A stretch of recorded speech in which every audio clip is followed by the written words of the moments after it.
போற்றி ஓம் நம சிவாயம். போற்றி ஓம் நம சிவாயம். சிவா திருச்சிற்றம்பலம். தென்னாடுடைய சிவனே போற்றி, என் நாட்டவர்க்கும் இறைவா போற்றி. கைத்தல்லம் நீரைகனி அப்பம் ஓடவள் போரி, கைத்தல்லம் நீரைகனி அப்பம் ஓடவள் போரி, கப்பிய கரிமுகன் அடிபேணி கற்றிடும் அடியவர் புத்தியில் உரைபவர், கற்பகம் என வினை கடிதேகும் மத்தமும் மதியமும் வைத்திடும் மரன் மகன் மற்பொரு திரள் போய மதையானை, மத்தள வயிரனை உத்தமி போதல்வனை மட்டவில் மலர் கொடு பணிவேனே, முத்தமிழ் அடைவினை முற்படுகிறதனில் முற்பட எழுதிய முதல்வோனே, முப்புறமேறி செய்த அச்சிவனுரை ரதம் அச்சது போடி செய்த அதிதீர அத்துயரது கொடு சுப்பிரமணி வடும் அப்புண மதனிடைவமாயே, அக்குற மகள்வுடன் அசிற முருகனை அக்கணமான மருள் பெருமாளே.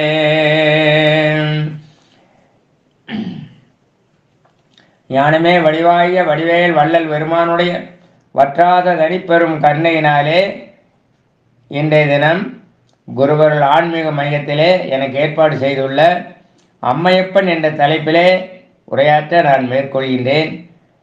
இந்த நிகழ்ச்சிக்கு எனக்கு ஏற்பாடு செய்து கொடுத்த குருவருள் மையத்தில் ஆன்மீகத்தின் அமைப்பாளர்கள் அனைவருக்கும், தலைமை தாங்கி இருக்கின்ற இந்த விழாவுக்கு என்னை அழைத்து பெருமை சேர்த்து அனைவரையும் வருவித்து ஆங்காங்கே அனைவருக்கும் இந்த நிகழ்ச்சியை தெரிவித்து ஒன்று சேர்த்து எல்லோரையும் அன்புடன் வரவேற்று இந்நிகழ்ச்சியை நடத்தி கொடுக்கிற அமுதா அவர்களும் அவருடைய நண்பர்களும் உற்றார் எல்லாரும் நல்லா எல்லா வளம் பெற்று வளமளம் பெற்று வாழ்வாங்க வாழ வேண்டும் என்று இறையர்களை நான் வேண்டி கேட்டுக்கொண்டு சிவா திருச்சிற்றம்பலம் என்று சொல்லி நான் இப்பொழுது உரையை துவங்க உள்ளேன். போற்றுவோம் நம சிவாயம். சிவா திருச்சிற்றம்பலம். இன்று நாம் அம்மையப்பன் என்கின்ற தலைப்பிலே உரையாற்ற மேற்கொள்கின்றேன். சிவாய நமக. தென்னாடைய சிவனை போற்றி, என் நாட்டவர்க்கும் இறைவா போற்றி.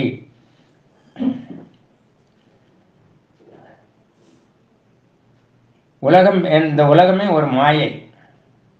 வாழ்வென்பது ஒரு நீர்க்குமிழி. இந்த உலகம் என்பது மாயை, வாழ்வு ஒரு நீர்க்குமிழி. மேகம் விலகியதும் சூரிய ஒளி கிடைக்கிறது, மாயை விலகியதும் பரமநடி கிடைக்கிறது. ஆனால் மேகம் விலகினால் சூரிய ஒளி கிடைக்கும், மாயை விலகினால் பரமநடி கிடைக்கும். ஆனால் பரமனுடைய திருவடி கிடைத்தாலும் அதை எல்லோரும் அனுபவிக்க முடிவதில்லை. என்ன காரணம்? ஆசை. அந்த ஆசையின் காரணமாக நமது மனம் எப்பொழுதும் சதா அந்த ஆசை வாசை ஈசனோட ஆசை அருமின்கண் அருமின்கண் என்று சொல்வார்கள்.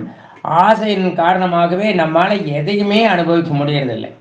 அளவு கடந்த ஆசை, உலகமெல்லாம் கட்டி ஆள வேண்டும் என்றும் ஆசை, எதையும் நம்மால் இது பண்ண முடியறதில்லை. ஆசாபாசமாக அலைகளிலே நாம் சிக்கி கொண்டு தவிக்கிற காரணத்தினாலே நம்மால் இறைவனை அணுக முடிவதில்லை.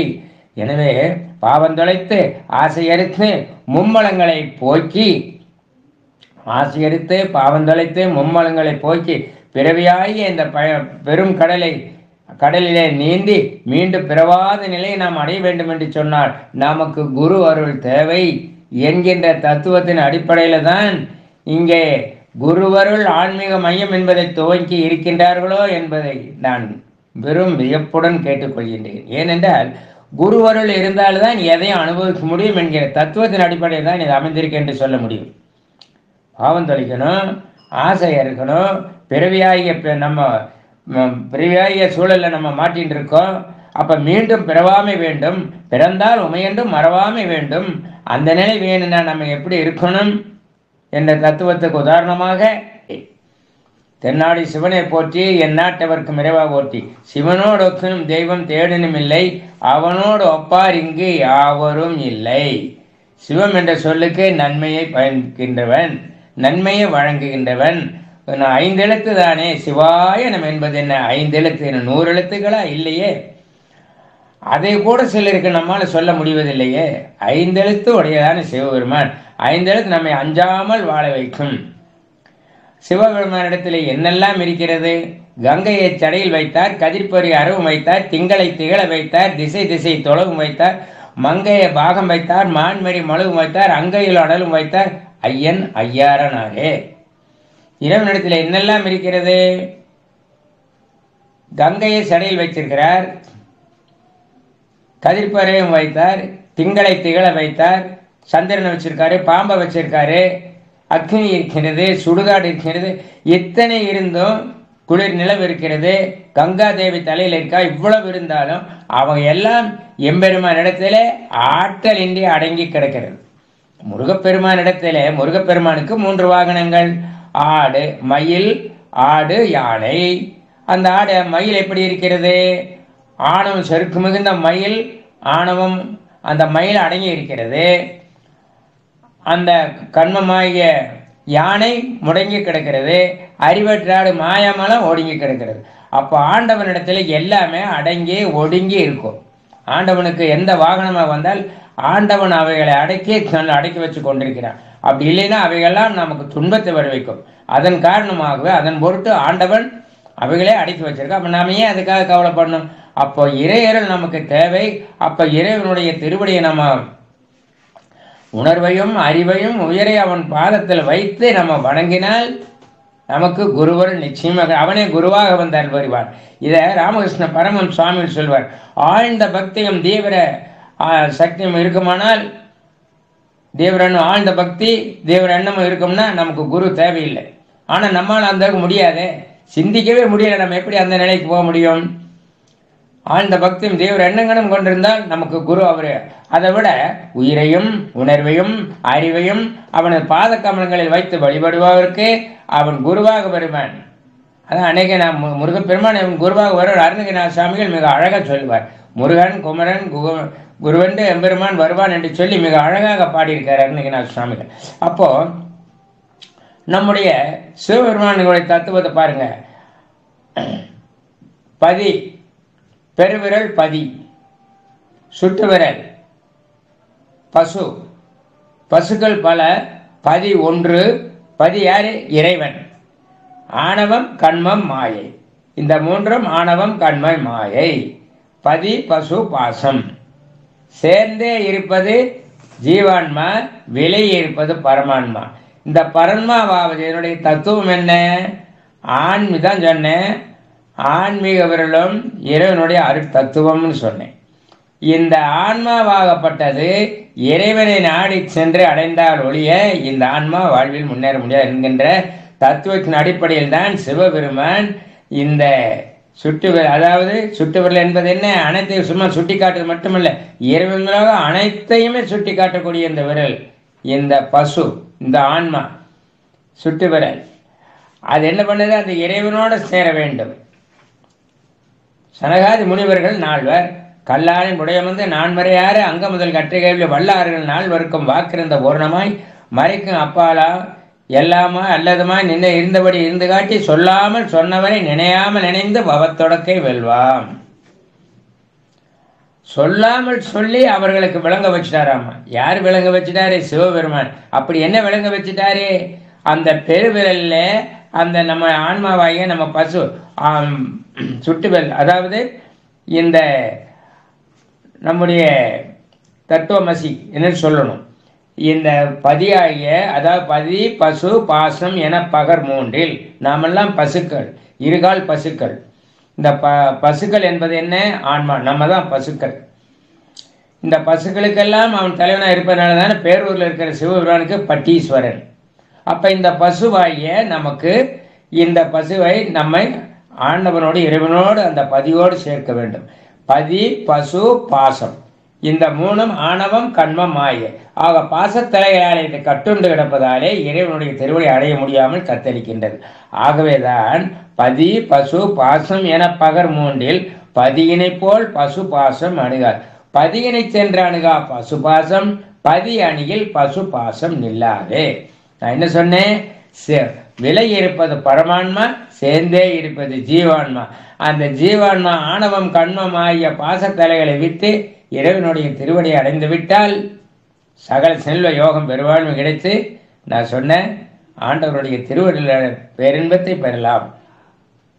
பாவந்தொலைத்து ஆசையறுத்து மும்மலங்களை போக்கி பிறவியாய் பெருங்கள் நீந்து பிறவா இன்பத்தை பெற வேண்டும் என்று சொன்னார். நாம் இறைவனுடைய திருவடியை பெற வேண்டும். அப்ப இறைவன் திருவடி அடைய வேண்டும் என்று சொன்னார். அந்த குருவருள் நிச்சயம் நமக்கு தேவை. அந்த குருவருளை அடைய நம்ம வழி இல்லாவிட்டாலும் இறைவனுடைய திருவடியாக நாம் அடையவுடன் சொன்னால் அந்த குருவருளைத்தான் அடைய முடியவில்லை என்று சொன்னால் இறைவனுடைய திருவருளையாவது நேரே அடைவதற்குரிய வழிகள் என்ன?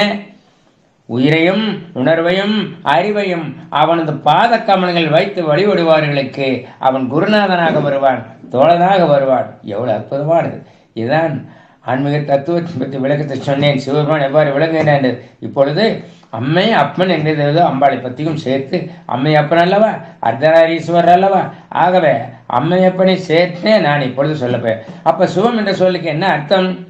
மங்களம், நன்மை செய்கின்றவர், சாக்த சமயத்தின் தெய்வம் சிவாய நம. சிவா திருச்சிட்டம், சிவனோடு ஒக்கணும் தெய்வம் தேடணும் இல்லை. நம்ம இந்து மதத்தோட தலையாய் தெய்வம் யாருன்னா சிவபெருமான் தான். சிவனிலிருந்து ஆய் வந்ததுதான் எல்லாம்.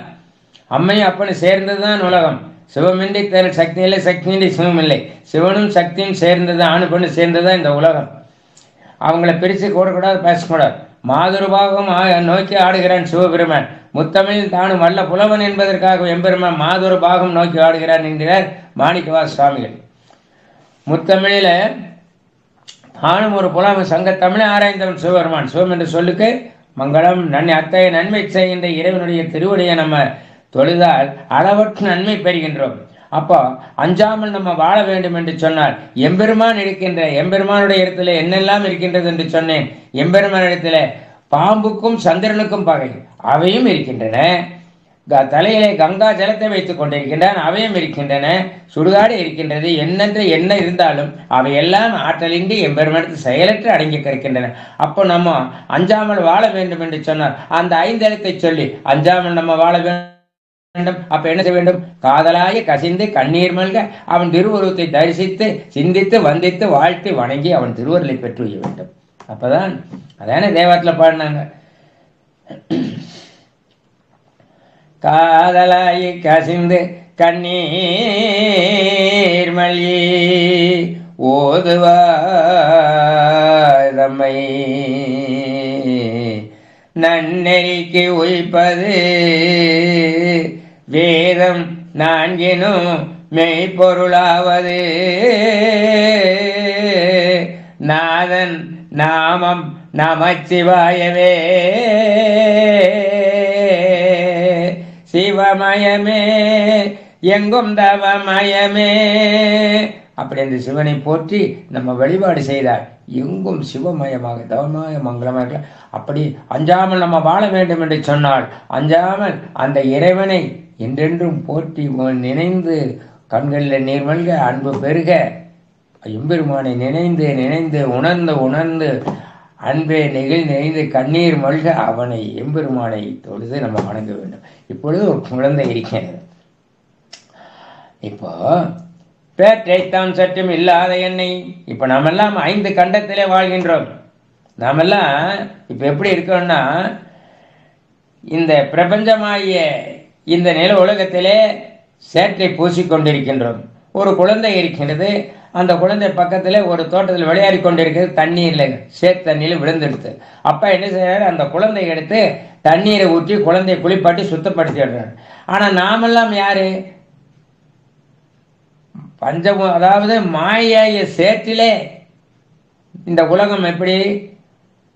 இந்த உலகத்துல 5 கண்டங்களிலே நம்ம வாழ்ந்து கொண்டு 5 கண்டங்கள்னு சொல்றோம். இந்த உலகம் வாழ்ந்து கொண்டிருக்கின்றோம். அப்ப மாய சேற்றில நம்ம வீழ்ந்து கொண்டு சொல்லென்று கொண்டே இருக்கிறோம். அந்த மாயா சேற்றில கலந்து கொண்டிருக்கனால அந்த மாயா சேற்றில இருந்து அதை கழுவி நாம் சுத்தம் செய்வதற்காக இறைவன் என்ன பண்ணியிருக்கிறான்? தலையிலே கங்கா ஜலத்தை வைத்துக் கொண்டிருக்கின்றான் நம்ம சுத்தப்படுத்துவதற்காக. அப்ப இறைவனுடைய திருவருளில் ஆடி நம்ம செல்ல வேண்டும் இல்லையா? அப்பத்தானே அந்த சேற்றை கழுவ வேண்டும். அதற்காகத்தானே ஆண்டவர்கள் அறிவிச்சார்ந்தவர்கள் என்ன செய்திருக்கார்? பேற்றை தாம் சற்றும் இல்லாத என்னை இப்பிரபஞ்சம் என்னும் சேற்றை கழிய வழி விட்டவா ஆற்றை பணியை இதழியை தும்பையை அம்புனியின் கீற்றை புனைந்த பெருமான் கிருபாகரனே கந்தர அலங்காரத்தில் முதல்ல காப்பு செய்யல அருணகிரிநாத சாமிகள் மிக அழகா சொல்றார். ஒரு சிறிதும் தம் செய்யாத அடியானே, அந்த சேற்றை கழுவுவதற்கு எனக்கு வழி விட்டவா குமாரன் கிருபாகரனே, முருகா சண்முகா, எவ்வளவு அற்புதமா பேசுறாரு பாருங்க. பேற்றை தம் ஒரு சிறிதும் தம் செய்யாத அடியேனே, இப்பிரபஞ்சமாய சேற்றை கடிய வழி விட்டவா, எனக்கு அப்பேற்பட்ட வழியை விட்டவனே, ஆண்டவனே, சிவருவானே, அப்பனே, எப்படி எடுத்து சொல்றார் பாருங்க. அப்படியே அந்த 5 கண்டத்திலும் நம்மெல்லாம் எப்படி இருக்கோம் சிவருமான். அப்போ இதையெல்லாம் மிக அற்புதமாக சொல்லக்கூடிய இந்த அற்புத தத்துவத்தை எல்லாம் நம்ம புரிந்து கொண்டு மாயாய சேற்றை நாம் பூசிக்கொண்டிருக்கின்றோம். அதை கழுவதற்காக எம்பெருமான் தலையிலே எந்த வைத்துக் கொண்டிருக்கின்றார்? கங்கா சலத்தை வைத்துக் கொண்டிருக்கின்றார். அவன் அந்த தலையை அந்த சலத்தை வச்சிருக்கிறதுனால தான் நம்முடைய சேற்றை கழுவுவதற்கு ஆற்றை தலை வச்சிருக்கோம். அதனால தான் சொன்னேன், கங்கையை தலை வைத்தார், கங்கையை சடையில் வைத்தார், கதிர்பொறி அருவம் வைத்தார், திங்களை சிகள வைத்தார்னு சொன்னேன். பாம்பு சந்திரன் இப்படி எல்லாத்தையும் வச்சிருக்கார். அப்போ இந்த உலகம் எப்பேற்பட்ட உலகம் என்று சொன்னேன். இந்த உலகம் என்பது அதாவது இதை இன்னும் அற்புதமாக சொல்றார். யாரு? சேக்கிழார் பெருமான் பாடுறார். உலக எல்லாம் உணர்ந்து ஓதற்கரியவன், நிலவுலாவிய நீர்மலி வேணியன், அழகில் சோதியவன், அம்பலத்தாடுவான், மலர் சிலம்படி வாழ்த்தி வணங்குவோம். யாரை எப்படி வாழ்த்தி எப்படி வணங்குறதுங்கிறார். உலகெல்லாம் உணர்ந்தோதற்கு அரியவன் சொன்னார். என்ன உலகம்? மண் உலகம், விண்ணுலகம், சக்தி உலகம், பக்தி உலகம். அப்ப விண்ணுலகம், மண் உலகம், சக்தி உலகம், ஞான உலகம், கர்ம உலகம், எத்தனையோ உலகம் இருக்கு. ஒரு உலகம் மட்டுமல்ல. அதையெல்லாம் ஞானிகளால தான் உணர்ந்து கொண்டு அதை புரிந்து கொள்ள முடியுமாம். அப்பேற்பட்டவன் உணர்ந்துதான் அதை ஓத முடியும் சொல்றார். அப்ப அடுத்து நிலவுலாவிய நீர்மலி வேணின்னு சொன்னார். உலகெல்லாம் உணர்ந்து ஓதற்கு அரியவன் சொல்ல என்ன அர்த்தம்? மும்மடங்களோட கூடியவன் இப்பதான் நான் சொன்னேன். ஆன்மாவாகப்பட்டது நாம் எப்படி இருக்கணும்? ஆணவம் கண்மம் ஆகிய பாசத்தலையாலை கட்டுண்டு கிடக்கிறோம். அதனால அந்த பாசம் ஆசாபாசமாகிய தலையில் இருந்து அதை விலகினாத்தான் நம்ம இறைவனை உணர்ந்து கொள்ள முடிகிறது. அதான் சொன்னேன், மேகம் விலக சூரிய ஒளி கிடைக்கிறது. அப்ப மாயை விலக பரமனுடைய திருவடி கிடைக்கிறது. ஆனால் நம்ம மனம் ஒரு குரங்கு, ஆசையை விட்டு ஒழிகிறது இல்லை. நாளைக்கு பார்த்துக்கலாம் விடு, அப்புறம் பார்த்துக்கலாம் விடு, இன்னும் கொஞ்சம் கிடைக்கும், அதை பாரு விடு, போய் வலிச்சுட்டு வா போகலாம் அப்படின்னு ஆசையை பெருக்கிக் கொண்டே போகிறோம். எண்ணற்ற ஆசை, ஆசையே துன்பத்துக்கு காரணம். அப்போ அதனால தான் அந்த வாழ்க்கையில் அப்போ உலகெல்லாம் உணர்ந்து ஓதற்கரைவன் பாடினார். நிலவுல ஆன்மாவாகப்பட்ட, அதாவது மும்மலங்களுடைய ஆன்மாவுக்கு இறைவன் எப்படி காட்சி தருகிறார்? மானுட சட்டை தாங்கி காட்சி தருவானாம். இருமலமுடைய ஆன்மாவுக்கு சந்திரசேகரனாக காட்சி தருவான். ஒரு மலமுடைய ஆன்மாவுக்கு, அதாவது ஒரு மலமுடைய ஆன்மாவுக்கு சோதி வடிவிலே காட்சி தருவானான். யாரு? சிவபெருமான். அதையெல்லாம் வச்சுதான் அந்த நிலையில் அவர் சொல்றார். உலகெல்லாம் உணர்ந்தோதற்கு இந்த பாடலை சொல்லி முடிக்கும் போதே பெரிய புராணத்தில் வரக்கூடிய சேக்கிழார் பெருமான் பாடுற உலகம் சொல்லிய உணர்ந்து ஓதற்கும் அறியவன் சொல்லக்கூடிய இந்த பாடல 63 நாயன்மார் அப்படியே வர்றார். 63 எழுத்துக்களையும் சொல்றாரு. 63 நாயன்மார். அந்த பதப்பிரிவு சொல்லி பார்த்தா 9 எழுத்து வரும். அதை சேர்த்துங்கன்னா 72 வரும். தொகை அடியார்களை சேர்த்து வரும். எவ்வளவு அற்புதமா பாடியிருக்கேன். உலகெல்லாம் உணர்ந்து ஓதற்கு அறியவன், அவ்வளவு பேர் சேர்த்து பாடிட முடியாது. அந்த ஞானிகளால தான், அந்த ஞானத்தை கொண்டுதான் அதை உணர முடியும், பாட முடியும், அதை சிந்திக்க முடியும், வந்திக்க முடியும், வாழ்த்த முடியும். எவ்வளவு அற்புதம்! என்ன எண்ணம் இல்லை, இதுதான் சொல்றேன், சும்மா என்னமோ சொல்றேன். ஆக அந்த உலகெல்லாம் உணர்ந்து ஓதற்கு அறியவன் சொல்ல. அப்ப ஞானமே வடிவாகிய வடிவேல் வள்ளல் பெருமானுடைய அடுத்த அம்மை அப்பன் என்ற தலைப்பில் சொல்லும்போது சிவபெருமானுடைய தத்துவத்தை பற்றி சொல்லி ஒரு பகுதி தான் சொல்லியிருக்கேன், சும்மா ஒரு துளி தான் சொல்லியிருக்கேன்.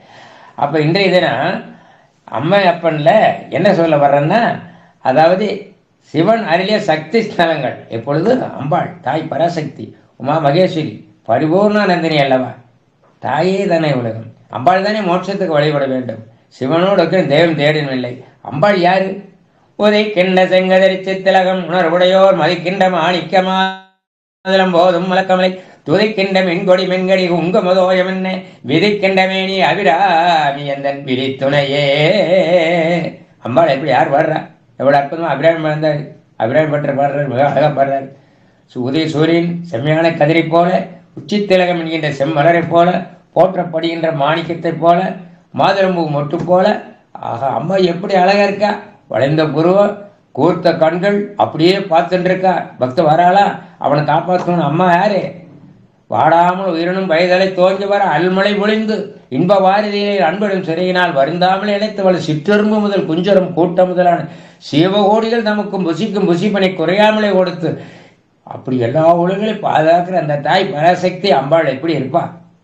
சிவனோட ஒத்தனும் தேவன் தேடினார். அதுபோல அம்பா இல்லைன்னா சிவன் இல்லை, அந்த சிவம் இல்லை, சக்தி இல்லை. இன்னும் அற்புதமா வச்சிருக்காங்க பாத்தீங்களா? அந்த தாய் பராசக்தி எப்படி இருக்காரு? அர்த்தநாரீஸ்வரர் அம்பாளோட சேர்ந்து போதுதான் சிவனுக்கு உருவம் இல்லை, சிவன் அருவம் தானே. எந்த ஆலயத்தில் பார்த்தாலும் எப்படி இருக்கிறார்? அருவத்தோடு இருக்கிறார், உருவமா இருக்கிறார், ஒரு அருவம். ஆனா உருவத்தோடு அம்பாள் சேர்ந்து போதுதான் சிவனுக்கு உருவம். நடராச பெருமான் அந்த விதத்தில் இருக்கின்ற போதுதான் அழகே உருவாக நடராச பெருமான் இருக்கின்றார். அப்ப அம்மையும் அப்பனுமா விளங்கும் போது எப்படி இருக்கின்றார் சிவபெருமான்? ஈசனின் செஞ்சடை ஒருபுறம், அம்பாளின் எழில் கோந்தல் ஒருபுறம். ஈசனின் செஞ்சடை ஒருபுறம், அம்பாளின் எழில் கோந்தல் ஒருபுறம். ஈசனின் கொன்றை மலை மாலை ஒருபுறம், அம்பாளின் எழில் கோந்தல் ஒருபுறம். ஈசனின் கைகளிலே சூலாயுதம் என்றால் அம்பாளின் குவளை மலர் பார்வை ஒருபுறம். ஈசனின் கால்களிலே வீர கண்டாமணி, அம்பாளின் கால்களிலே பொற்காட்சிரம்பு. ஆஹா, அம்மை அப்பன் இணைந்து நிற்கின்ற அந்த காட்சி திருவண்ணாமலையில அண்ணாந்து பார்க்கின்ற இன்னும் ஒரு அற்புதமாக சொல்ல முடியும். அம்மையே மாணிக்கவாசகர் பாடுறார்.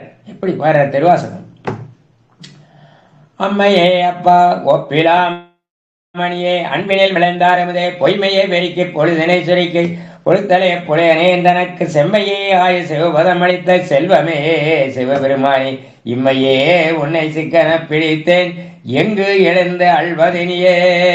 இன்னும் பாடிண்டே போல சொல்லிட்டே போலாம். ஆனா அம்மாவை பத்தி கொண்டு வரேன். அப்போ அம்மை அப்பனமா சேர்ந்து சதிபதி. இந்த சதிபதி என்ன அர்த்தம்னா கணவன் மனைவி இருவரை குறிக்கக்கூடிய சொற்கள் தான். சதி என்ற சொல்லுக்கு பதிவிரதா தர்மம் காத்த பவித்திரமான மனைவி என்ற சொல். பதிவிரதா தர்மம் காத்த பவித்திரமான மனைவி அம்பாள். அப்போ சிவனுக்கு என்ன அர்த்தம்? பதி என்ற சொல்லுக்கு, சதி என்ற சொல்லுக்கு அம்பாளை சொல்லிட்டோம். பதி என்றால் சிவபெருமான், கணவன். கண்போல தன் மனைவி பாதுகாக்கின்றவர். அதனாலதான் கண்போல இவை காக்கின்றவர். அதனாலதான் கணவன், கண் அவன் கணவன். கணவன் இருமணம் இணைவதுதான் திருமணம். அப்படி இருவரும் இணைந்து அவங்க எப்படி வாழ வேண்டும் என்று காட்டுகிறார்கள். ஒழுக்கம் நிறைந்த வாழ்க்கை தெய்வீக வாழ்க்கை. அதனாலதான் ஆலயங்கள்ல அடிக்கொருக்கா தெய்வீக திருமணங்கள்லாம் நடைபெறுகிறது. ஆலயங்கள்ல திருமணம் நடைபெறும் போதெல்லாம் வள்ளி திருமணம், பார்வதி திருமணம், மீனாட்சி அம்மை திருமணம். அம்பாளை பத்தி நம்மளால வர்ணிக்க முடியுமா? அவ யாரு? தாய் பராசக்தி அல்லவா? ஒன்றாய் எறும்பி பலவாய் விருந்து உலகெங்குமாய் நிற்பவள் அல்லவா? அவ எப்படி சொல்ல முடியும்? அவளை யார் அறிவார்? அந்த ஆலயில் துவின்ற பெம்மானும் எம் மையனுமேன ஆலையில துவின்றவன் ஆராயணும் அந்த சிவனும் தான் அறிவாங்களா, நம்மால அறிய முடியாது. ஆயிரங்கண் உடையவள், வேப்பிள்ளைக்காரி அவள் வேடிக்கை காட்டிடுவாள். மஞ்சள் முகத்தலையை அம்பாளை அவளை சீக்கிரம் வர்ணிக்க முடியாது. அவளை சீக்கிரம் இல்லை. அருள்மலையிலே ஒளிந்த அம்பாள் எப்படி அடியார்களுக்காக அருள்வாளிக்கின்றாளே, அம்பாளை பற்றி அவளை சீக்கிரம் பேச முடியாது. அப்படியே கண்களில் நீர்மல்க அன்பு பெருக கண்களில் அப்படியே தட சேரும் அம்பாள். தாய் பராசக்தி. அப்போ அந்த தாய் என்ன சொல்றாருன்னா அம்மை அப்பனுமாக சேர்ந்து இந்த ஒரு எப்படி வாழ வேண்டும் அப்படின்னு இந்த உலகுக்கு இந்த உயரிய குண அதிசயங்களை நிகழ்த்தவே அவர் நடத்திய ஒரு நாடகம் தான் தெய்வீக நாடகம். எது இப்பொழுது துவங்குகிறது. துவங்க சிவபெருமான் எப்படி இருப்பாரு? எப்பொழுதும் ஞான நிலையில இருப்பார். ஞானங்கள் வரியோடு வாணிந்த கதிலாத நாடண்டி நமச்சிவாய வரி ஏறி நாவின் ரசமான ஆனந்த அறிவாய் நாதங்களோடு உலாவி விளையாடி ஊனங்கள் உயிரில் மோகனான் என்பது அறிவாய். அதாவது இது திருப்புகள். இது எதுல வருதுன்னா பழனிமலை திருப்புகள்ல வருது. இதை நான் முழுவதும் பாடலை. இதுல என்ன சொல்ல வர்றாரு அருணகிரிநாத சுவாமினா, சிவபெருமான் எப்பொழுதுமே மௌன நிலையிலே இருப்பார். ஞானிகள் எல்லாம் இருந்து காணக்கூடிய அளவிலே அந்த ஞானிகள் போற்றக்கூடிய எப்பொழுதுமே ஞான நிலையிலே மௌன நிலையிலே இருப்பார். மௌன நிலை சிவபெருமான் அப்படி சீக்கிரமாக. அப்பேற்பட்ட சிவபெருமான் மௌன நிலையிலே இருக்கின்ற பொழுது இன்னும் ஒரு தத்துவத்தை நான் அங்கே நிறுத்திவிட்டேன், சொல்லவில்லை. சிவன் ஒரு தத்துவத்தை சொல்கிறேன். சனகாதி முனிவர்கள் நால்வர்கள் வந்து சிவபெருமானை காண வருகிறார்கள். அந்த சனகாதி முனிவர் நால்வர்களும் அம்மை அப்பனை பற்றி அது இடையில நான் சொல்ல வரேன். அது அப்படியே இருக்கட்டும்.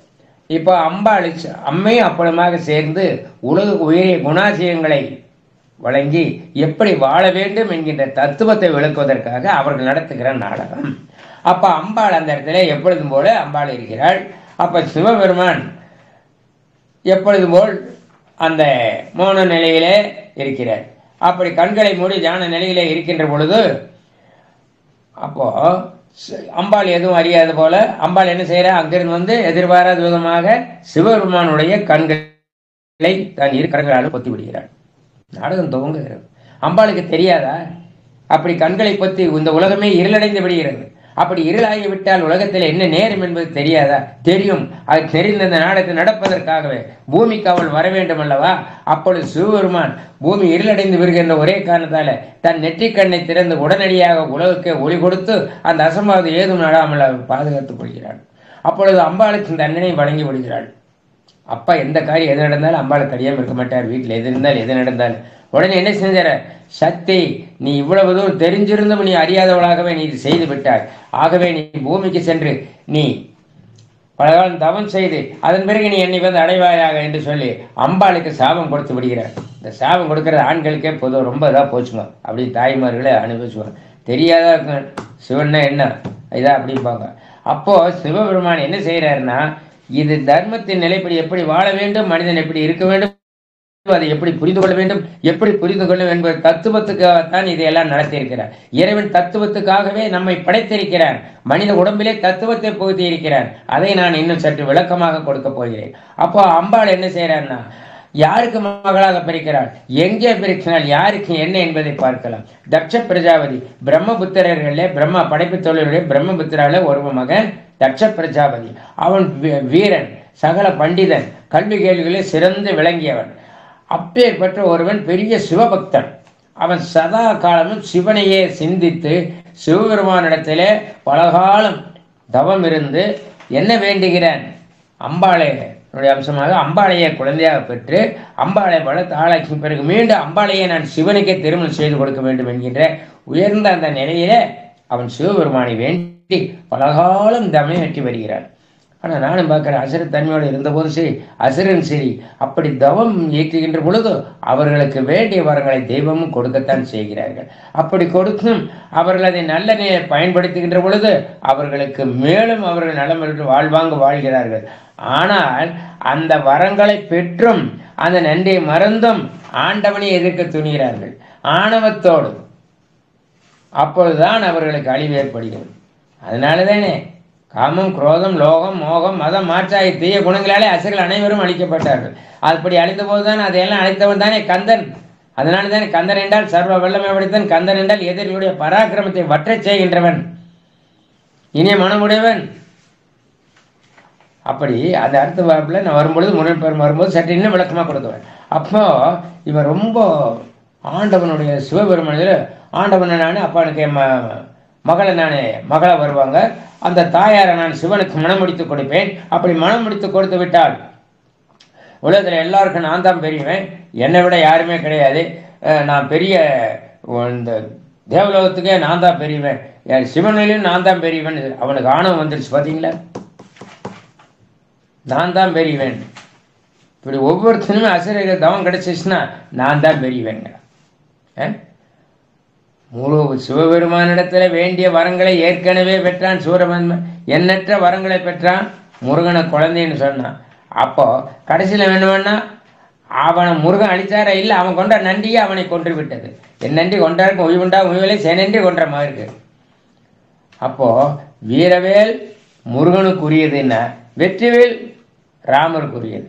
அறமீறி அவனரை அழித்தது முருகனின் வில், இரக்கமற்ற அவனர் குலத்தை அழித்தது ராமரின் வில். இப்படி ஒவ்வொன்றும் ஒவ்வொன்றை தொடர்பு படுத்தி நம்ம பார்த்தோம்னா மிக அற்புதமாக விளங்கும். தத்துவங்கள், விளக்கங்கள். மனிதன் வெறும் அறிவினால் மட்டும் ஆளப்படுவன் அல்ல, உணர்ச்சிகளாலும் ஆளப்படுபவன். அசுர அரக்கர் கூட்டம் ஆண்டவனை வேண்ட இப்படி ஒவ்வொருத்தரும் செய்யக்கூடியது 90 பேர் எடுத்தீங்கன்னா யார் எடுத்தாலும் வேண்டா வேண்டியது அவன் கிடைச்சா அவன் ஆண்டவனுக்கு மேலே நான் தான் ஆண்டவன், என்ன மேலே கடவுளே இல்லைங்க. ஒன்றில் இந்த நிலவுல செய்கிற மந்திரவாதிகளை செய்யக்கூடிய வேலைகளை பார்த்தீங்கன்னா கடவுளை நம்புறதுக்கு ஆள் இல்லை, ஜோசியத்தை நம்புறான், மந்திரவாதி நம்புறான். அதனால தான் நிறைய பேருடைய வாழ்வு கெட்டு போகுது. ஜோசியத்தை நம்பணும், ஜோசியத்தை வச்சுக்கணும். ஆனால் அளவு கடந்து எடுத்ததுக்கெல்லாம் ஜோசியத்தை பார்க்கப்படாது. ஒரு நல்ல காரியம், சுபகாரியம் ஒரு வீட்டில் நடக்கக்கூடிய இதுக்கெல்லாம் பார்க்கணும். அனுபவம் வாய்ந்த பெரியவர் நாடி போகணும். உங்கள் வாழ்க்கை வீணடிச்சு கொள்ளக்கூடாது. அவங்க பேச கேட்டுட்டு அவங்க சொன்னா தான் வந்து சாமியை கும்பிடுறேன். இல்லைன்னா விநாயகர் தலையில் கொண்டது பின்னால் 9 தேங்காய் சுற்றி கொண்டு வெறும் முழு தேங்காயை கோத்து கொண்டாந்து விநாயகர் தலையில் பின்னால் மாட்டுறேன். இதெல்லாம் எங்கே கற்றுக்கிட்டாங்க என்னன்னே தெரியல. தேங்காய் மாலை எந்த காலில் விநாயகர் போட்டாங்கன்னு எனக்கு தெரியல. இப்படி வேண்டாதையெல்லாம் செய்கிறான். அட செவ்வாய் தோசைன்னா வாழை மரத்தை போய் வாழை மரத்தை வெட்டிட்டா வாழை மரத்தை செவ்வாய் தோசை முடிச்சிருமா? செவ்வாய்க்கு அதிபதி யார்? எம்பெருமான் ஞான பண்டிதன், ஞானாசிரியன், ஞானத்துக்கு அதிபதி. அவனுடைய திருவடியில் போய் வணங்க, அவங்ககிட்ட போய் செய்ய. உன்னுடைய கிரக தோசை கிரக பலம் அந்தந்த தெய்வம் இருக்கு, அந்த தெய்வத்துக்கிட்ட போய் செய்தாதான் அந்த அதுக்குண்டான பூஜை பலன் கிடைக்கும். 108 தேங்காய் இன்னைக்கு உடச்சிட்டா போதும், உடச்சு போட்டு சாமிக்கு போய் தெய்வம் போட்டு சரியா போகும்பா. அவன் அன்னைக்கு போய் தெய்வம் போட்டு அதோட சரியா போயிருப்பேன். அட அதை அனுதினம் கடைப்பிடிச்சு எப்படி செய்யணுங்க அந்த தத்துவங்களை கடைப்பிடிக்க வேண்டிய அதுக்குண்டான ஒரு கேட்கணும். அதுக்குத்தான் குருவருள் தேவைங்கிற குருவருள் மையமே ஆன்மீக மையமே ஏற்படுத்தியிருக்காங்களே. இதை போல நாடகங்கள் இதோட போகக்கூடாது. இன்னும் எல்லா பக்கம் இருந்தால் தான் மக்கள் இன்னும் நல்லா இருக்கணும், எல்லாரும் நல்லா இருக்கணும். அந்த உயர்ந்த நோக்கத்தோட வச்சுங்கிற அவங்க வாழ்வாங்க, வாழட்டும். அப்போ அம்பாள் என்ன செய்யறாங்கன்னா, அவன் என்ன செய்யறான், அங்கே தாய் அங்கே சென்று குழந்தையாக அந்த பிறக்கிறார். அப்ப தட்ச பிரஜா அந்த குழந்தையை எடுத்து வளர்க்கிறார். அப்படி வளர்த்துக்கின்ற அந்த குழந்தைக்கு பெயர் சதி தேவி. அப்படி சதி தேவியாக வாழ்ந்து அந்த குழந்தை வளர்ந்த பொழுதும் அந்த தாயார் கிட்ட பர்ணசாலை அமைத்து கொடுத்து சிவபெருமானையை நினைந்து சதா காலமும் தாயார் அங்கே அந்த சாலையிலே தாயார் என்ன செய்கிறார், சிவபூசையை செய்து கொண்டு சிவனையை வழிபாடு செய்து இருக்கிறார். அவன் தட்ச பிரஜாபதியும் தாயாரையே அப்பொழுது தாட்சாயணி என்று அம்பாளுக்கு தச்சன் வளர்த்தனால தச்சன் மகள் என்பதனால தாட்சாயணி, அம்மாவுக்கு பேரு வேதவல்லி. அப்ப சிவபெருமானும் வயது வந்ததும் தாய் பராசக்தி உமா மகேஸ்வரி யாருக்கு மனம் முடிச்சு சிவபெருமானுக்கே மனம் முடிச்சு கொடுக்கறதுக்காக எல்லா ஏற்பாடு செஞ்சு தேவர்கள் அழைச்சி எல்லாம் செய்யறான். அப்போ இவன் அந்த நேரத்தில் மனம் முடிச்சு கொடுக்கின்ற பொழுது அம்பாளுடைய தாரை மறுத்து கொடுக்கும்போது என்ன செய்வாங்க, மாமனார் கையில அவர் கை மேல இருக்கும், மணமணி கீழே இருக்கும். அப்படி கொடுக்க நான் தான் உயர்ந்தவன் நினைச்சான். அப்ப என்னாச்சு, அந்த இடத்துல இவனுக்கு ஆணவம் வந்துருச்சு. அங்கே சிவபெருமான் மறைஞ்சிட்டார். ஆணவம் இருக்குமானால் உன்னிடத்துல ஆண்டவன் இருக்க மாட்டான். அந்த இடத்துல எந்த இடத்துல எப்பவும் எங்கேயும் நீ ஆண்டவனை பார்க்க முடியாது. ஆணவம் என்றோடு அழிந்தது, ஆணவத்தால அடைய முடியாது. அப்போ அவன் என்ன செய்யறான், தட்ச பிரஜாபதி கடவுளும் பெரியவன், எனக்கு மருமகன் ஆக்கிட்டான், இந்த உலகத்துக்கு நான் தான் உலகத்துக்கு நான் தான் தலைவன், என்னை யாரும் அழைக்க முடியாது, சிவனுக்கே நான் தான் மாமனார் ஆயிடுச்சுன்னா என்னை யார் அழைக்க அப்படிங்கிற ஆணவம் அவனுள் நான் எனது என்கிற அகங்காரம் அமகாரம். அந்த காரணத்தினாலதான் சூரன் பலதார மனம் செய்யல, தவறு செய்யல, என்ன செஞ்சான், ஆணவத்தினாலதான் அழிஞ்சான். அதுபோல இவன் ஆணவத்தினால ஆண்டவனையே நான் தான் ஆண்டவன், நான் தான் சிவனுக்கு மேல பெரியவன் அப்படிங்கிற இந்த எண்ணம் வந்ததுனாலே ஆண்டவன் அங்கிருந்து சென்றார். அதன் பிறகு ஞானியாக அந்த ரூபத்துல வந்து அம்பாளை அழைச்சின்னு போயிடுறார்.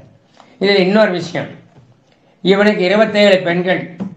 அந்த நட்சத்திர தாய்மாரெல்லாம் நட்சத்திரம் 27 விண்மீன் அந்த நட்சத்திரம் இருக்குன்னா அதுல ரோகிணிங்கிற பெண், அதுல 27 நட்சத்திரங்கள் எல்லாம் இவருடைய மகளுங்களா. சந்திரனுக்கு மனம் முடிச்சு கொடுத்துருக்காரு. இந்த சந்திரன் அந்த 27 பெண்கள்ல ரோகிணி கிட்ட மட்டும்தான் அன்பா இருப்பான், மற்ற பெண்களே அவன் கண்டுக்கல. அன்றைக்காவது இத்தனை பெண்கள் மனம் முடிச்சார், இன்னைக்கு ஒரு பெண்கள் வச்சு மனம் முடிச்சுக்கிறது பெரிய கஷ்டமா இருக்கு. அன்றைக்கு 27 அந்த விண்மீன் நட்சத்திரமா திகழ்ந்த அத்தனை பேர்களில் சந்திரனுக்கு மனம் முடிச்சு கொடுத்துருக்கான். அதுல இந்த சந்திரர் ரோகிணிகிட்ட மட்டும் ஒரு பெண்கிட்ட மட்டும்தான் அண்மையா இருந்தா மற்றவர்கள் அவன் கண்டுக்கல. அதனால ஏற்கனவே எனக்கு சிவன் மேல கோபம்.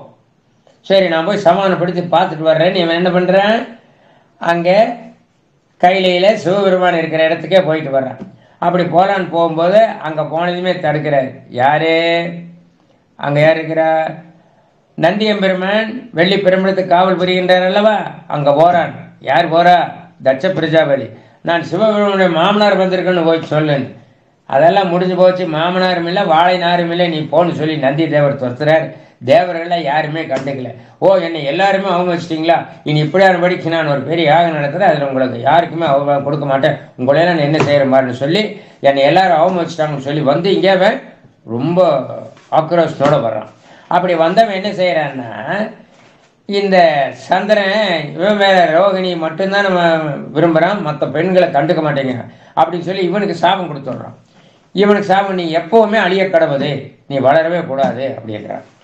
சரி, இவன் சாரி சந்திரன் சென்று என்ன பண்றான், சிவபெருமானுடைய காலில் சென்று நேரே பார்த்து விழுந்தான். அப்படி தன்னுடைய அடைக்கல விலகனுக்கு என்ன கொடுத்தார் சிவபெருமான், உடனே தூக்கி சந்திரனை தலையில் வச்சுட்டார், லிப்ட் கொடுத்துட்டார். தன்னை நினைந்து வணங்கும் அந்த அடியார்களுக்கு அடி செய்வதானே ஆண்டவன். அவன் தன்னை நினைந்து வணங்கும் அடியார்களை அவன் என்ன செய்ய, ஆண்டவன் ஒருபோதும் அவர்களை இது பண்ண மாட்டான். எவ்வளவு தீயவர்களானாலும் ஆண்டவனுடைய திருவடி அடைந்து விட்டால் அவனை பாதுகாப்பதானே இறைவனுடைய வேலை. அவன் எடுத்த தலையில சந்திரனாக பிறைச்சந்திரனை சோடிவிட்டார். நீ நாளும் நீ 15 நாள் வளர்வையாக தேவையாக வளரக்கூடிய பாக்கியத்தை அவர் கொடுத்துறார். அப்ப சந்திரசேகர், அது முதல் சந்திரசேகரனாக அவருக்கு பெயர் வருகிறது.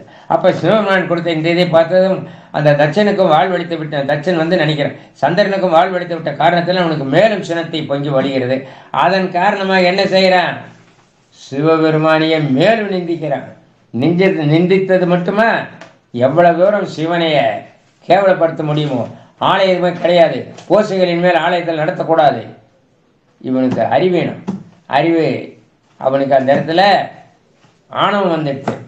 அதனால என்ன செய்யறான், சிவகோசைகளை தடுக்கிறான், சிவத்தொண்டு புரிந்தவர்களை எல்லாம் கொடுமை செய்யப்படுத்துகிறான், பெரிய யாக நிகழ்ச்சி நடத்துகிறான். அந்த யாகத்துக்கு யார் வரக்கூடாது, தேவர்களுக்கெல்லாம் எவ்வளவோ புத்தி சொல்றாங்க, எடுத்து சொல்றாங்க.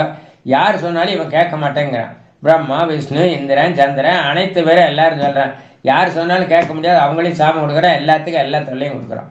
சரி, இவன் எல்லா விஷயத்திலையும் சிறந்து கொடுக்குறான். இறைவன்கிட்டே இருந்து இந்த அளவுக்கு இவன் செய்தான் அல்லவா, சரி அவனுக்காக நம்ம விட்டு கொடுக்கலான்னு தேவர்கள் எல்லாம் எல்லாரும் இது பண்றான். இந்த நிலையில தேவர்கள் எல்லாம் சென்று தாய் பராசக்தியிடம் தெரிவிக்கிறார்கள். அம்பாளுக்கு இது தெரிய வர்றது. இப்போ ஒரு குடும்பத்துல சிவபெருமானிடத்துல சென்று, சுவாமி, என் தகப்பனாரும் தட்ச பிரஜாபதியும் இந்த மாதிரி செஞ்சு இப்படி ஒரு யாகம் நடத்துறாராமா, அவர் தங்களை அழைக்கவில்லை, அதன் பொருட்டு நான் சென்று அவருக்கு புத்தி புகட்டி நான் தங்களை அழைக்கபடியாக செய்கிறேன். ஒவ்வொரு பெண்ணுக்கும் பாருங்க நிலைமை பாருங்க. உலக நலங்கள் அனைத்துமே பெண் மேலே தான் அடங்கியிருக்குது.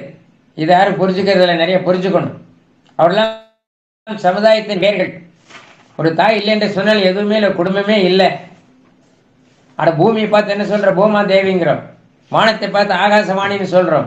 உண்ணும் உணவுக்கு பேர் அன்னபூரணின்னு சொல்றோம். அன்னத்தை அன்னபூரணி, அன்னலட்சுமி, மகாலட்சுமி என்ன பேரெல்லாம் கொடுக்குறோம். அம்பாள் வீட்டுக்கு மகள் வீட்டுக்கு விளக்கேற்றி வச்சா அவ அப்பதான் என் குடும்பம் விளங்கும்பா. ஒரு மனைவி என்பவள் யார், ஒரு சன்னியாசியை விட உயர்ந்தவள், கணவனே கண்கண்ட தெய்வம் என்று வாழ்கின்றவள்.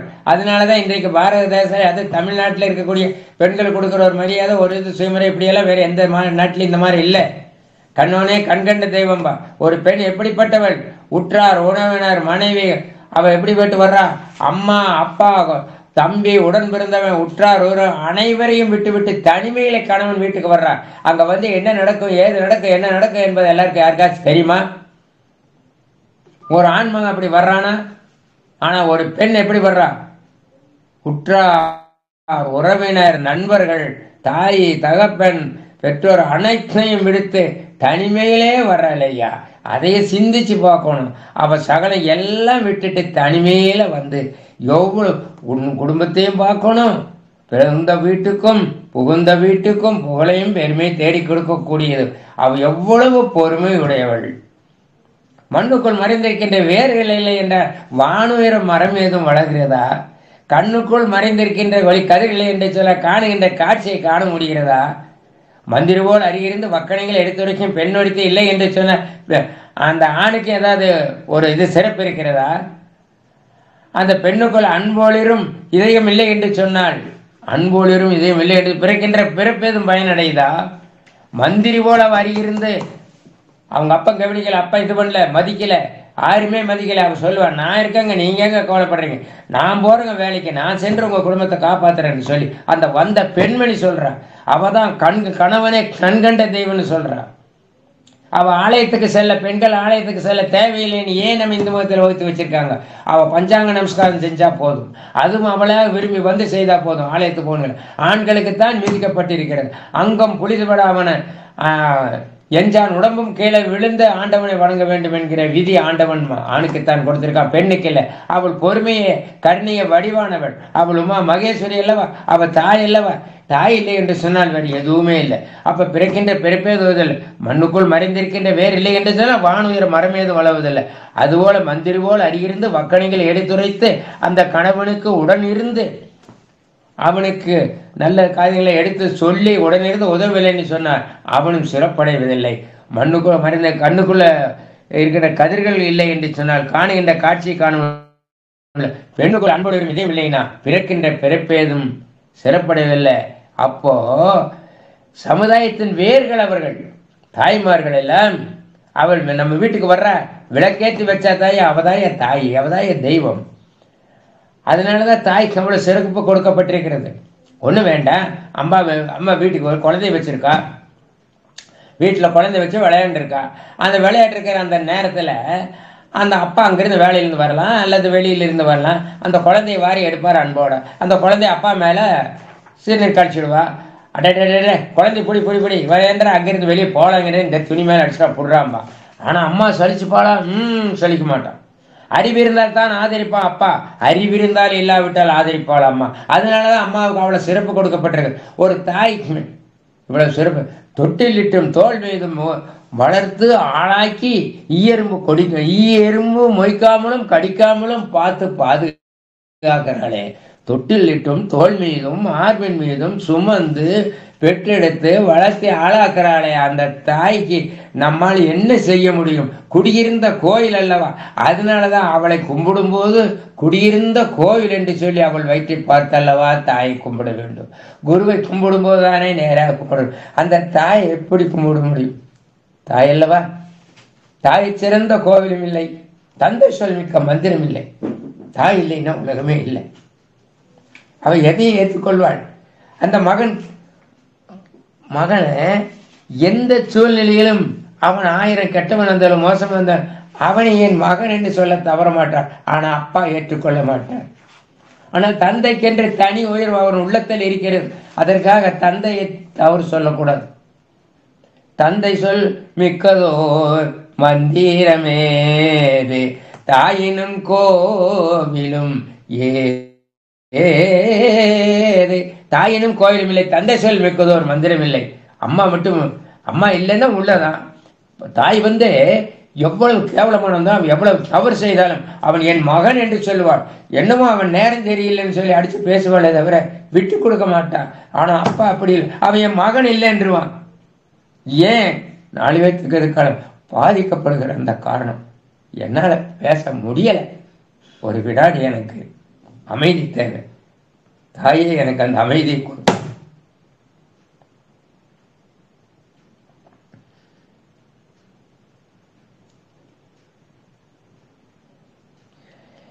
சிவா திருச்சிற்றம்பலம். அம்மா அப்பாவுக்கு மட்டும் அந்த எண்ணம் இல்லையா? அப்பா வெளியே சொல்ல மாட்டாரு. அப்பா என்ன செய்ய உள்ளத்துல வச்சு அடைக்குவார். தனிப்பட்ட முறையில் சிந்தித்து பார்த்தால் தந்தை இடத்துல ஒரு பெரும் கருணை இருக்கிறது. அப்பா அழுக மாட்டார், அம்மா எடுத்ததுக்கெல்லாம் அழுவார். குழந்தைகள் அம்மாவை கூட ஏமாத்திடுவான், அப்பா ஏமாற்ற முடியாது. அவ்வளவு சக்தியும் அவ்வளவு வீரம் தியாக மனப்பான்மை அப்பா கிட்ட இருக்கு. ஆனா அதை புரிந்து கொள்ள முடியாத போது அவன் தாய்கிட்ட தான் அடைக்கலமாகறான். தந்தை கிட்ட அடைக்க. அதுக்கு அடுத்த அம்மையப்பனுடைய அடுத்த பாகத்திலே நான் இதற்குண்டான விளக்கத்தை என்னால் தர முடியும், நான் தருகிறேன். ஆக இப்பொழுது அம்பாளை என்ன செய்கிறார்? சிவனிடத்திலே அவனுக்கு துவேஷம், ரொம்ப கோபம் வந்து விடுகிறது. சிவனை வெறுக்கக்கூடிய அளவிலே அவன் பெரிய யாகத்தை நினைத்துக்கின்றான். அந்த யாகத்திலே அம்பாளுக்கு ஆவிர்வாதம் தரவில்லை. அப்ப இவ்வளவு தூரம் நடந்த ஒரு தாய் என்ன செய்வா? அப்பாவை மருமகனை மதிக்கலைன்னு சொன்னா, தன்னுடைய கணவரை மதிக்கலைன்னு சொன்னா எந்த ஒரு பெண்மணி தாயும் ஒத்துக்க மாட்டாங்க. பாருங்க, அதெல்லாம் வேண்டாங்க. எங்க அப்பாட்ட சொல்லி நான் சரி உங்க அப்பாவே என்னை மதிக்கல, நீ என்னமே எனக்கு போய் சொல்லி வாங்கி தரேங்க, அப்படியான சுபாஷனை தேவையில்லைம்பா. என்ன செய்வா? இங்கேயும் வாதாடணும், அங்க போன ஏப்பா நான் என்னை விட கணவன் உனக்கு பெருசா போயிட்டானா? அப்ப நான் இன்னைக்கு நாங்கள் இத்தனை வருஷமா இருந்து பெத்த தாயை தகப்பனை விட உனக்கு அவன் பெருசா அப்படின்னு அப்பா அங்க பேசுவாங்க, உடன் பிறந்தவங்க பேசுவாங்க. இவ்வளவு தாங்கி கொண்டு அவள் இருக்கிறாளே, சமுதாயத்தின் வேர்கள் அல்லவா இந்த உலகம் தலைக்கு. அவள் எவ்வளவு பொறுமை. அதனாலதான் பிள்ளை பெறும் பாக்கியத்தை பொறுமையே வடிவானவள் அல்லவா. உலகத்தையே பெண்ணை விண்ணுலகத்துக்கு மண்ணுலகத்துக்கு ஆதாரமே விளங்கவள பெண்ணுள் அல்லவா. அதனாலதானே பெண் உலகமே. ஆஹா, எப்படி சொல்வது? சைவந்தலைக்க மங்கையர்கரசியா இருந்தான். அட 11 தலைக்கு ஆண்டாள் அம்மையார்னா காக்கை பாடினியார். இன்னும் எண்ணற்ற தாய்மார்களை பற்றியெல்லாம் விளக்கணும். என்ன தாயை பற்றிய தாய் சமுதாயத்தின் வேர்கள் என்ற தலைப்பில் சொல்கிறேன். அதனால இப்போ அம்மையப்பனை பற்றி மட்டும்தான் கொண்டு வரேன் சுருக்கமாக. அப்போ அம்பாள் என்ன செய்கிறாருன்னா, எவ்வளவோ மன்றாடி சிவன்கிட்ட கேட்கும் பொழுது, சக்தி நீ சென்று வா, ஆனால் அவன் ஒருபோதும் திருந்த போவதில்லை, சரி போ சுவாமி போய் வா என்று சொல்ல மாட்டீர்களா? ஆஹா, இந்த இடத்த பாருங்க, எவ்வளவு தூரம் அந்த இறைவன்கிட்டே கெஞ்சுறாரு. அப்போ பூலகர்கள் இப்படி எல்லாம் நடந்துட்டு இருக்காங்க என்னங்கிறத எப்படி தத்துவத்தை காட்டுறாங்க பாருங்க. அந்த சிவனே என்ன சொல்றாரு, நீ சென்று அவனுக்கு அறிவை செலுத்துறங்கிற, அவன் திருந்த மாட்டான் போ. ஆண்டவனுக்கு தெரியும் அவனுடைய நிலைமை. ஆனா இங்க மனித குலத்துக்கு தெரியாது. ஆனாலும் தாய் அவருக்கு நல்ல அறிவு போட்டும் என்று சொல்றார். அதாவது மனைவியாகப்பட்டவள் தன்னுடைய கணவனிடத்திலே ஒரு உரிமையை பெற கேட்கின்ற பொழுது அவளுக்கு அந்த சுதந்திரத்தை வழங்க வேண்டும் என்பது கடமை. அந்த சுதந்திரத்துக்கு அவள் குறுக்க இருக்கப்படாது. அப்ப அந்த சுதந்திரத்தை வழங்க என்பது ஒரு ஆணின் கடமை. அந்த மனைவிக்கு வழங்க வேண்டியது ஆணின் கடமை. அந்த ஆண் மகனாகிய சிவபெருமான் அந்த சுதந்திரத்தை அங்கு வழங்கினான். அந்த தாயை சென்று வா என்றுதான் சொன்னார், போ என்றுதான் சொன்னதை தவிர போய் வா என்று சுவாமி இப்படி சொல்கிறீர்கள் என சிவம் அந்த சக்தியிலே சிவம். அந்த நேரத்தில் அம்பாள் அங்கே ராட்சசியாக பரிபூர்ணானந்தினி அவள் அனைத்துக்கும் தாய் அல்லவா. நான் என்ன சொன்னேன், வாடாமல் உயிரனும் வயிறுதலை துவங்கி வர எந்த ஒரு உயிரையும் அம்பாள் விட்டு வைக்க மாட்டாள். அனைத்தும் தன் தெய்வம் தன்னுடைய குழந்தைகள் என்று சொல்லித்தானே பார்ப்பாள். அப்பேற்பட்டதை வாடாமல் உயிரினும் வயிறுதலை தோங்கி வர அருள்மனை ஒளிந்தும் இன்ப வாரிதிகளை அன்பிடம் சிறுகினால் வருந்தாமலே அனைத்து பல சிற்றெரும்பு முதல் குஞ்சரம் கூட்டமுதலான சிவகோடிகள் தனக்கும் புசிக்கும் புசிப்பனை குறையாமலே கொடுத்து நீராளி உலகங்கள் யாவையும் நேயமாய் நின்னுதர வந்தி பூக்கும் நின்மணி அகிலங்களுக்கு அன்னை அல்லவா, அகிலங்கள் போராம அன்னை அல்லவா. அப்பேற்பட்ட அந்த தாய் இப்படி கெஞ்சி மன்றாடுற சிவங்கிட்ட அந்த ஆணவம் பிடிச்ச அந்த இவன் என்ன செய்யறான், தட்ச பிரஜாபதி அம்பாள் அங்க வந்ததே பேய பித்த சுடலை காத்தவ மண்டை எலும்பையெல்லாம் மாட்டிட்டு திரியறவன் சொல்லி சிவபெருமானை அவமானப்படுத்த அவனுக்கு வந்துருச்சு. ஆணவம் அழியிற நேரத்தில் அவன் என்ன பண்ணுவான், ஆண்டவனை விரும்ப முடியாது. அவனுக்கு அழிவு வந்துருச்சு. அவனுடைய ஆணவத்தினாலேயே அவன் ஆண்டவனே அவ்வளவு தூரம் இகழ்ந்தே கேவலப்படுத்தி அவ்வாறு பேசுறான். அப்படி இகழ்ந்த அந்த நேரத்தில் அப்போது அங்கே தேவர்கள் எல்லாம் சொல்றாங்க, தாய் அல்லவா அனைத்தும் அந்த தாயை பராசக்தி இப்படி செய்யக்கூடாதுன்னு சொல்லி, இல்லை நான் ஒருபோதும் நான் அனுமதிக்க மாட்டேன், அவர்கள் தேவையில்லை. இந்த தட்சத்தை சிவபெருமானுக்கு எந்த அபிர்வாதத்தை நான் கொடுக்க முடியாது, அவர் கொடுக்கக்கூடிய மரியாதையை நான் செய்ய போறதில்லை. என்னை அவமதித்த அந்த சிவனை நான் மதிக்க மாட்டேன், சிவனுக்கு மரியாதை கிடையாது, எதுவுமே இல்லை, நாம தான் நடத்தணுங்கிற அந்த சொல்லி அந்த யாகத்தை நடத்த ஆர்ப்பணிக்கின்றான். அப்பொழுது தாய் பராசக்தி அல்லவா பரிமூணந்ததி அவள் என்ன செய்கிறான், யார் அந்த தாய் தெரியுமா, அகிலாண்ட கோடி பிரம்மாண்ட நாய் உமா மகேஸ்வரி அல்லவா, நான் உனக்கு மகளாக பிறந்தன் போட்டு உனக்கு இவ்வளவு ஆணவமா, இப்படி இருந்த உன்னுடைய இவ்வளவு தூரம் நான் சொல்லியும் நீ கேளாமல் நீ செய்கின்ற உன்னுடைய இந்த யாகம் அழியட்டும் என்றாள். தாய் நினைச்சான்னா சங்காரம் செஞ்சிருவா. அதனாலதான் அவளுக்கு அந்த இடத்துல ராட்சசி, அதே சமயத்தில் பரிபூர்ணானந்தினி. அவள் யாரு, கங்காளி, சாமுண்டி, வாராய், இந்திராணி, கோமாரி, கமலாசன கண்ணி, நாரணி, திருவுரை, பைரவி, யாமலை, கௌரி, காமாட்சி, சைவ சிங்காரி. அவள் யார், அவள் நாயகி, நான்முகி, நாராயணியை, நிரவஞ்சாயி, சாம்பவி, சங்கரி, சாமலை, சாதி நச்சுவாயி, மாலினி, வாராயி, சூழ்நிலை, இப்படியெல்லாம் அம்பாளை பாராட்டி பேசக்கூடிய அந்த தாயவே இவன் இகழ்ந்தவன் திட்டின கோபம் வந்த தாய் என்ன பண்ணா, அம்பாளுடைய கண்கள்ல இருந்து காளியம் அங்கே வீரபத்திரர் சிவபெருமானோட அம்சமாக இருக்கிற அவருடைய கண்கள் இந்த வீரபத்திரர் வந்து அந்த யாகத்தை அழிச்சிடுறாங்க. அப்ப அம்பாள் பார்த்தா தனக்கென கொடுக்க முடியாது என் கணவனுக்கு என்னையே நான் அபிர்வாகம் கொடுத்து விடுகிறேன் என்று சொல்லி அம்பாள் அந்த அக்கினி குடும்பத்திலே விழுந்து விட்டாள். ஆஹா, அந்த அக்கினியிலே அந்த அங்கத்தை பறித்து விடுகிறாள். அம்பாள் அந்த அக்கினியிலே நெருப்பில் விழுந்துடுறாள். அப்படி அம்பாள் அங்க தன்னுடைய அங்கத்தையே அந்த அக்கினியில் பிளம்பாக விழுந்ததுனாலதான் அங்காள பரமேஸ்வரியாக அம்பாள் விளங்குகிறாள். அம்பாள் யார், பரிபூர்ணானந்தினி அல்லவா. ஒரு பெண் யாரு, தனக்காக அவள் வாழ்ந்தாளா, இல்லை, தன் கணவனுக்காக, அதன் பிறகுதான் தன் குழந்தைகளுக்காக. கணவனிடத்துல சேர்த்த அன்பே தனிதான், குழந்தைகிட்டே அன்பா இருக்கா, பெற்றவங்ககிட்டே அன்பா இருக்கா, ஆனா கணவனையே தெய்வமாக வரித்து காட்டுகிறாள். அந்த தாய் அன்புக்கு ஈடாக எதையுமே கொடுக்க முடியாது. தாய் அந்த தாய் அர்த்தநாரீஸ்வரர் அம்மையப்பனுக்கு இடது பக்கம் தானே இருக்கிறாள். அந்த இடது காலால மத்த மார்க்கண்டையனுக்கு அந்த யமனை ஒட்டி யார் சிவனா கொண்டா? இல்ல, அம்மா பார்வதி தேவி தான் கொண்டது அவனை. அவள் யார்? மோட்சத்துக்கு வழிவிடுவார் அம்பாள். அவனை அழிச்சிடுவா, தீய சக்திகளை அப்படியே அழிச்சிருவா. அம்பாளை வேண்டி வழிபடுவன அவன் பக்கத்துல யமனும் கூட வர முடியாது. பக்கத்துல யார் வர முடியாது? தாய் சக்தி தந்த வேல் வாங்கி சூர பத்மனிகம் சிக்கல்ல வேல் வாங்கி செந்தூர்ல சூர சம்மாருன்னா அந்த முருகனுக்கு யார் கொடுத்தது? அனைத்து சக்தியும் அம்மா தான் கொடுத்தான். அம்மா இல்லைன்னா ஒண்ணுமே இல்லை. தாயை பத்தி எப்படி வர்ணிக்கிறது என்ன சொல்ல தெரியல. அவன் முடியாது. அம்மா அல்லவா, அன்னையை போல் ஒரு தெய்வம் இல்லை. நானெல்லாம் பட்டினியா இருந்துருவா. தன் குழந்தையை காப்பதற்காக எல்லா விஷயம் என்ன செய்வா, எப்படி செய்வா, ஒண்ணுமே என்னால பேச முடியல தாயை பத்தி. அப்போ அப்பேற்பட்ட தாய் என்ன செய்யறான்? அக்னியில விழுந்துடுறான். அப்படி விழுந்ததும் அங்கே சிவபெருமான் அங்கிருந்து வர்றார். நேரம் வரும்போது சிவபெருமானுக்கு புரிகிறது, தன் உடலில் அந்த சக்தி விழுந்து விட்டால், தனக்காக பிராணதானம் செய்து விட்டாள் என்பதற்காக தன்னுடைய தியாகம் முழுவதுமே அவருக்கு ஒரே கொந்தளிப்பு. உலகம் முழுவதும் அங்கே கடல் கொந்தளிக்கிறது, நிலம் ஆர்ப்பரிக்கிறது. இந்த நிலையில அந்த பிராணாதாரம் செய்த அந்த சக்தியை தூக்கி கொண்டு அப்பொழுது ஊர்த்துவர் தாண்டம் ஆடுகிறாள். அங்கே அப்படி அவர் சுற்றி ஆடுகிற நேரத்திலே தேவர் உலகமே நடுங்குகிறது. அங்கே கடல் கொந்தளிக்கிறது, வானம் அதிர்கிறது, பூமி அதிர்கிறது, எல்லாம் கொந்தளிக்கிறது, மரம் மட்டை ஆடையெல்லாம் ஆடுகிறது. என்னுடைய பார்த்து தேவர்கள் எல்லாம் நடுங்கிற.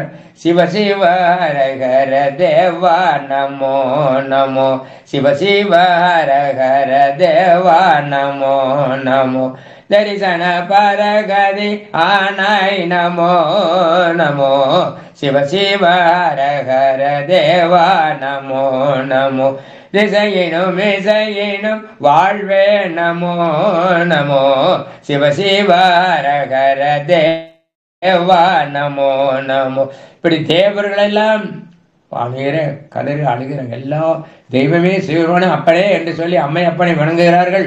விழுந்து வணங்கி செய்கிறாங்க. அந்த நிலையில அங்க யாரெல்லாம் வந்தார்கள்? ஆறார் வந்தார் அமர்குலாத்தல். அதனால் நாராயணன், நான்முகன், அங்கி, இரவி, இந்திரன், சந்திரன், நம்ம 33 கோடி தேவர்கள் எல்லாம் வந்து பாடுறான், ஆடுறாங்க, கொஞ்சறாங்க.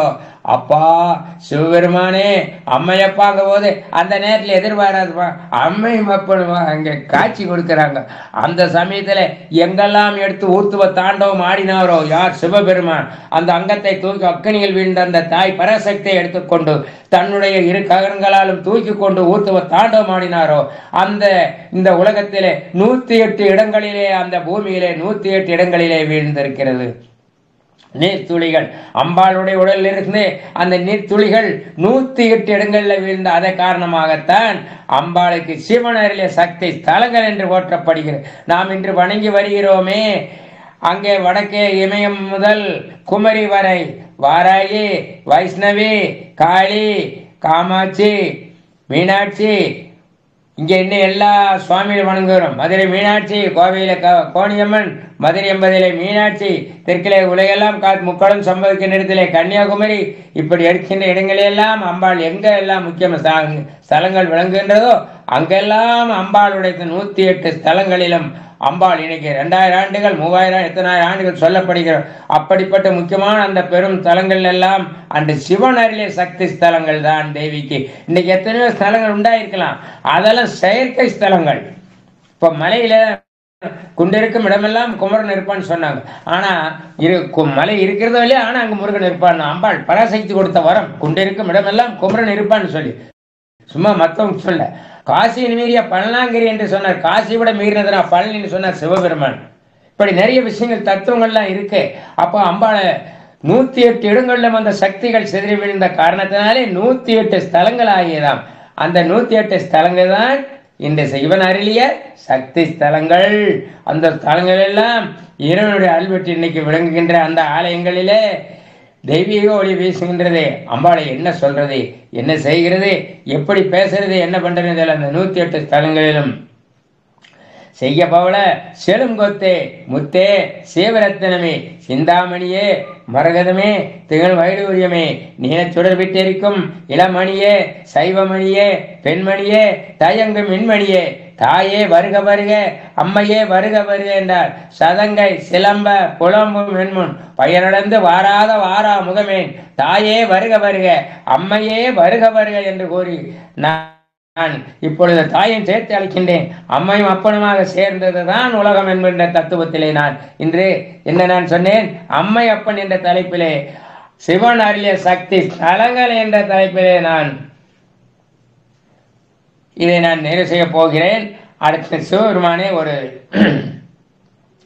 சம்போ சங்கர கௌரீசா சிவ சாம்ப சங்கர உமாபதே, சம்போ சங்கர கௌரீசா சிவ சாம்ப சங்கர உமாபதே, நந்தி வாகன கௌரீசா சிவ சாம்ப சங்கர உமாபதே, கையிலை வாசா கௌரீசா சிவ சாம்ப சங்கர உமாபதே, சம்போ சங்கர கௌரீசா சிவ சாம்ப சங்கர உமாபதே. எல்லாம் வல்ல இறைவன் திருவட்கருணையினாலே இன்றைய தினம் அம்பாளுக்கு 108 திவ்யஸ்தலங்களை அருளிய சிவபெருமானுடைய திருவட்கருணை பற்றி உங்களிடையே விளக்கி கூறுவதற்கு இந்த வாய்ப்பினை அளித்த குருவருள் ஆன்மீக மைய அடியார்களுக்கு என்னுடைய நன்றி கலந்த வணத்தை உரித்தாக்குகின்றேன். பக்தராய் சுந்தரமூர்த்தி நாயனார் தான் இன்னைக்கு அந்த பெரிய புராணமே இன்னைக்கு வளர்ந்துட்டு வருதுன்னு சொல்லலாம். அவர் என்ன சொல்றார்? பக்தராய் பணிவார்கள் எல்லாருக்கும் அடியேன், பரமணியே வாடுவார் அழியார்க்கும் அடியேன், சித்தத்தை சிவன்பால் வைத்தார்க்கும் அடியேன், திருவாரூர் பிறந்தாரு எல்லாருக்கும் அடியேன், முழுநீர் பூசம் முனிவருக்கும் அடியேன், 30 அடி சார்ந்த அடியாருக்கும் அடியேன். அப்படி இன்னும் யாரெல்லாம் வர இருக்கின்றாரோ அவ்வளவு பேருக்கும் நான் அடியேன் என்று சொல்லி, அடியாருக்கும் அடியேன் என்று சொல்லி எம்பெருமானுடைய திருவள் நினைந்து என் அப்பன் ஞான பண்டிதனுக்கு இன்னைக்கு நான் மாலை சூட்டம் குருநாதனை அழைக்காமலே செஞ்சேன். அதனால குருநாதனுக்கு விடை கூறி இப்பொழுது குருநாதனை பற்றி பாடி நிறைவு செய்ய இருக்கின்றேன். உருவாய் அருவாய் உளதாய் இல்லதாய், உருவாய் அருவாய் உள்ளதாய் இல்லதாய், மறுவாய் மலராய் மணியாய் ஒளியாய் கருவாய் உயிராய் கதியாய் விதியாய், குருவாய் வருவாய் அருள்வாய் குகன்னே. முருகாசரணம் முருகாசரணம், வெற்றிவேல் முருகனுக்கு அரோகரா. முருகாசரணம் முருகாசரணம், வெற்றிவேல் முருகனுக்கு அரோகரா.